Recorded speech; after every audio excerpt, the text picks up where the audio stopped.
Rodrigo Valgas Santos para fazer a saudação ao homenageado.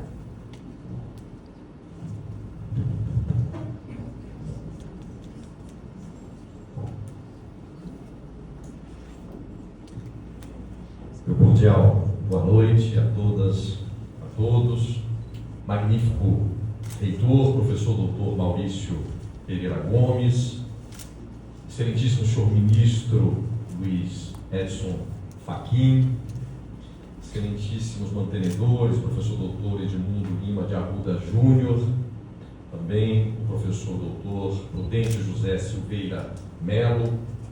Cumprimento também as eminentes professoras aqui presentes, professora Juliana Gala, professora Juliana Vital, enfim, professora Cristiane aqui presente, do Direito, enfim, todas aqui sintam-se cumprimentadas. E me permitam cumprimentar tantos diletos amigas e amigos aqui reunidos hoje, no auditório, na pessoa do nosso presidente da Academia Catarinense de Letras Jurídicas, o professor José Isaac Pilati.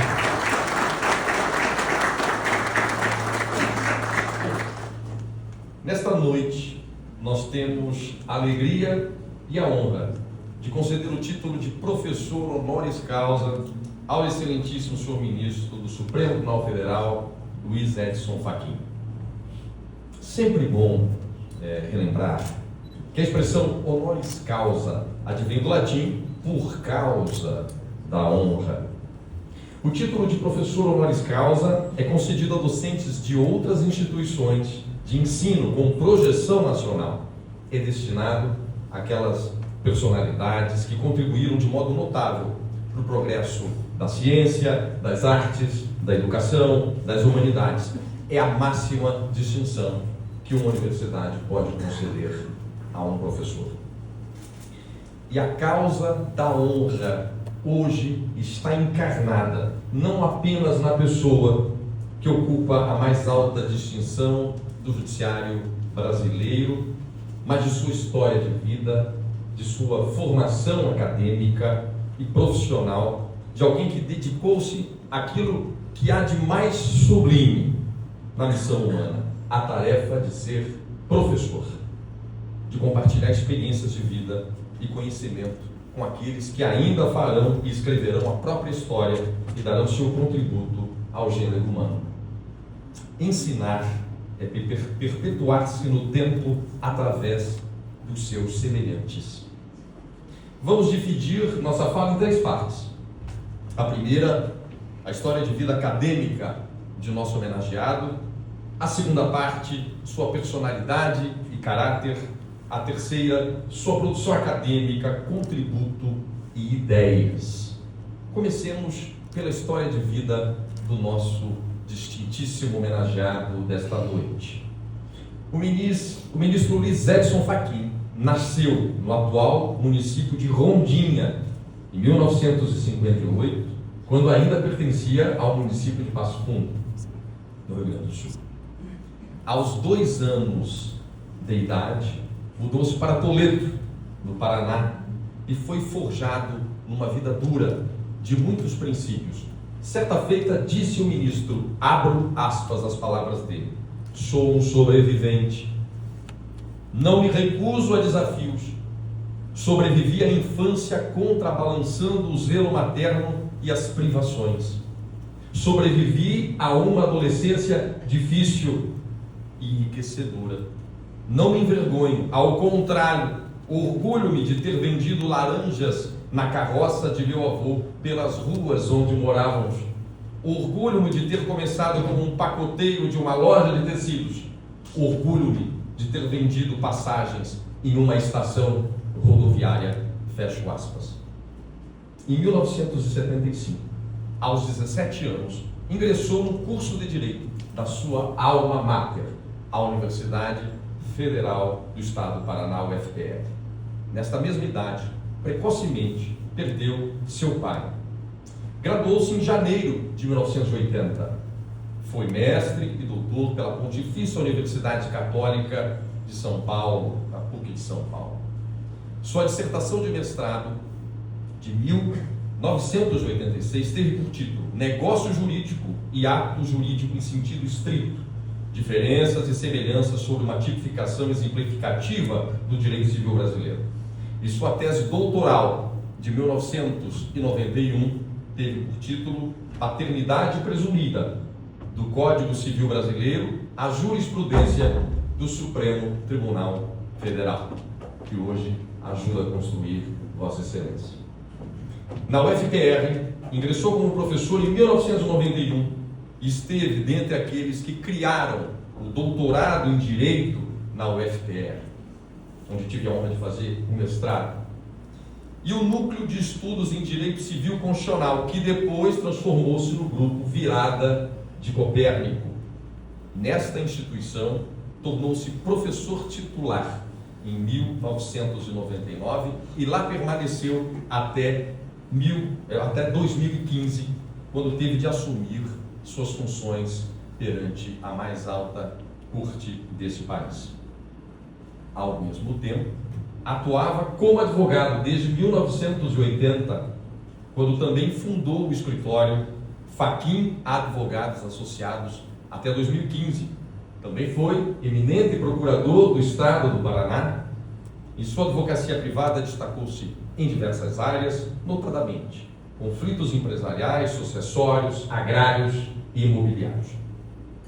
Ainda, na sua formação acadêmica, é pós-doutor no Canadá pela Université Laval, pesquisador convidado do Instituto Max Planck, na Alemanha, professor visitante do King's College, na Inglaterra, e em Portugal, pela Universidade de Coimbra.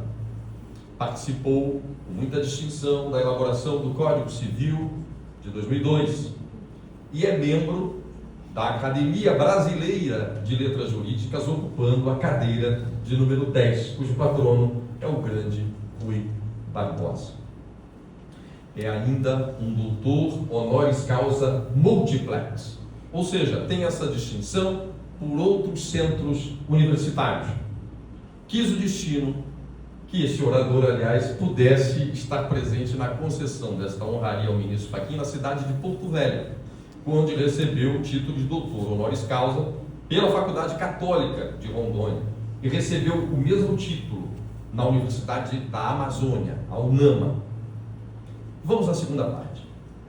Personalidade e caráter desta grande figura do nosso país.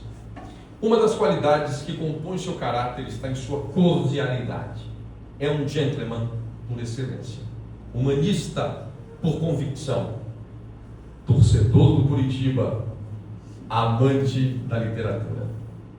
Sua filha, a professora e advogada Melina Fachin, destaca de sua personalidade ser uma pessoa muito discreta, um professor que cumpre com rigor o seu mistério, mas sempre com muito afeto, a serenidade de espírito. E se fosse destacar, professora Melina, sua principal qualidade, disse, sua determinação. Quando sente-se chamada a um objetivo, se entrega totalmente a ele. Trata-se do verdadeiro sentido de Beruf na língua alemã, que significa mais do que uma profissão, uma vocação. Prova literalmente física desta determinação é que já correu a Maratona de Nova York no ano de 1999, quando tinha cerca de 41 anos, o que mostra a sua resiliência diante de uma meta, diante de objetivos. É casado com a companheira de todas as horas, que aliás a conheceu com 12 anos de idade na cidade de Toledo, a desembargadora aposentada do Tribunal de Justiça do Paraná, a desembargadora Rosana Amara Girardi Fachin, natural do nosso estado de Santa Catarina, da cidade de Guaramirim, a quem eu peço uma cordial salva de palmas.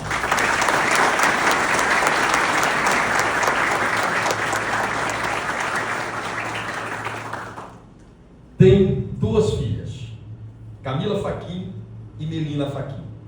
Para sua alegria e honra, Camila é médica, especialista em cirurgia pediátrica e é vice-reitora da Universidade Federal do Paraná. Já Melina além de ser advogada, é também professora e atualmente diretora do curso de Direito da Universidade Federal do Paraná. Registro meu agradecimento à professora Melina pelo tempo que gentilmente concedeu-me para trazer algumas informações para a elaboração deste discurso. É conhecido como um avô muito carinhoso com seus netos, Bernardo, de 14 anos, que é filho de Camila, e ainda Flor, de 10 anos, e Bela, de 6 anos, filhas de Melina. E para descontrair, posto que a vida não é feita apenas das grandes coisas, é dono de um Fusca branco, off-white, e adora colecionar as peças deste icônico veículo. Vamos à terceira parte e última: produção acadêmica, contributos e ideias. Como todos sabemos, o currículo e a produção acadêmica do ministro Edson Fachin é demais prolífica. São 187 livros publicados ou organizados. Desses livros, são inúmeros, destacamos apenas alguns. Teoria Crítica do Direito Civil, pela Renovar. Também fez a atualização de Pontes de Miranda, do tomo 10 e do tomo 11 de Pontes de Miranda, pela RT, pela Revista dos Tribunais. Também fez a atualização de Direitos Reais do grande Orlando Gomes. Também, outro livro de destaque seu é o Estatuto Jurídico do Patrimônio Mínimo, pela Renovar.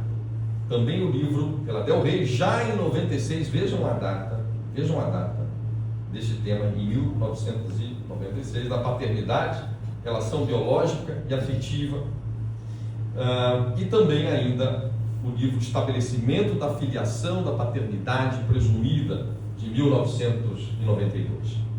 São 154 artigos em periódicos, 130 textos em jornais e revistas, 341 apresentações de trabalhos, 94 prefácios e pós-fácios, dezenas de cursos ministrados, participação em 130 bancas de mestrado e 53 orientações de mestrado, 82 participações em bancas de doutorado e 28 orientações de doutorado, 160 participações em eventos, congressos, enfim, tudo que faz do nosso professor e ministro ser digno da mais alta honraria do Unicessus.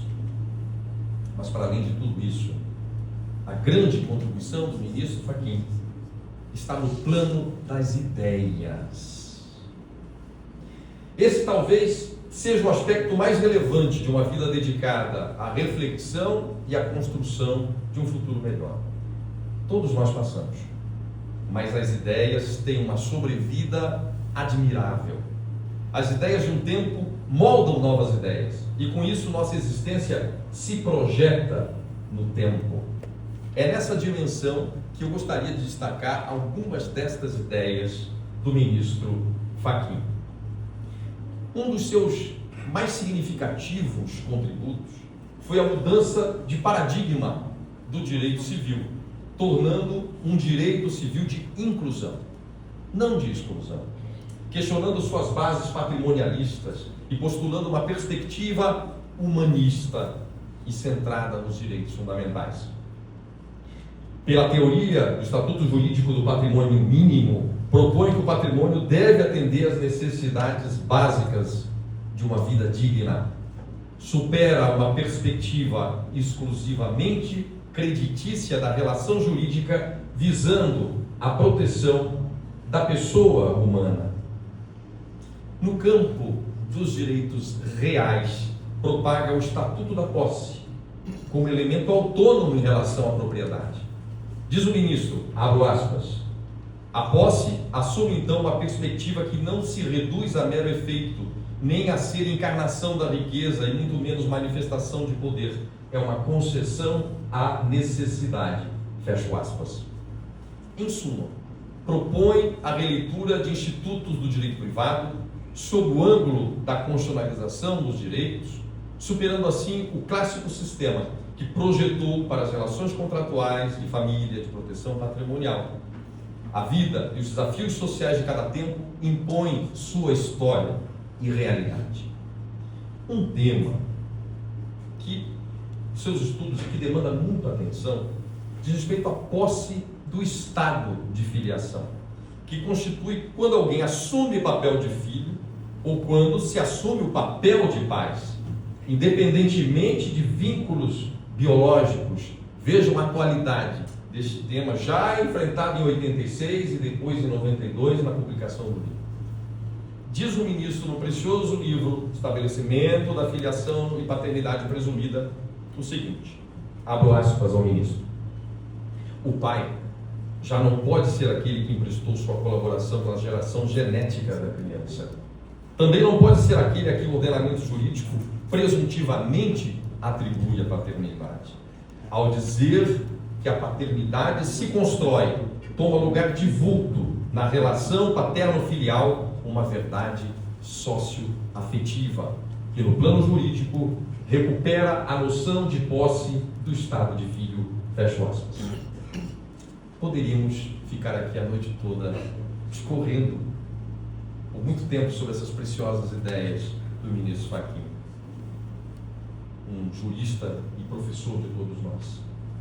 Mas eu gostaria de destacar suas ideias na defesa da democracia e das instituições, tema muito caro ao Unicef. Vivemos um tempo de confrontação democrática. Novas estratégias procuram corroer as democracias por dentro das suas instituições. Afinal, assumir-se frontalmente como antidemocrático pode gerar imediata rejeição às investidas totalitárias. Nos dias que correm, as estratégias mundialmente utilizadas para asfixiar as democracias passam pelo aparelhamento dos tribunais, dos órgãos de controle, da mídia, das redes sociais e de alguns segmentos do setor privado. Essa a razão pela qual temos de estar vigilantes e precisamos da firme atuação das cortes constitucionais. Nesse sentido, o ministro Fachin assevera, abro aspas, efetivamente, vejam a serenidade, efetivamente, o Poder Judiciário deve ser, sim, caracterizado pela discrição, pela contenção. Todavia, quando se coloca em questão a própria existência do Poder Judiciário e, mais do que isso, quando se coloca em questão a própria existência das instituições democráticas, e sendo o Supremo designado pela Constituição como guardião da Constituição, se o Supremo não atuar, ele estará se omitindo de um dever constitucional, fecho aspas. Em plena Segunda Guerra Mundial, Karl Popper, ao escrever seu monumental A Sociedade Aberta e seus Inimigos, alertava que a civilização está em fase de transição de uma sociedade fechada para uma sociedade aberta. Esse choque de transição propicia movimentos reacionários de retorno ao totalitarismo e ao tribalismo. Se para a geração pós-guerra era muito difícil quem nasceu após a Segunda Guerra, entender na própria pele a ascensão de grupos e da extrema-direita e de projetos totalitários e raciais que levaram à ascensão de Hitler, agora, infelizmente, nos parece mais perceptível como se deu esse fenômeno, quando à luz do dia a saudação nazista é feita despudoradamente.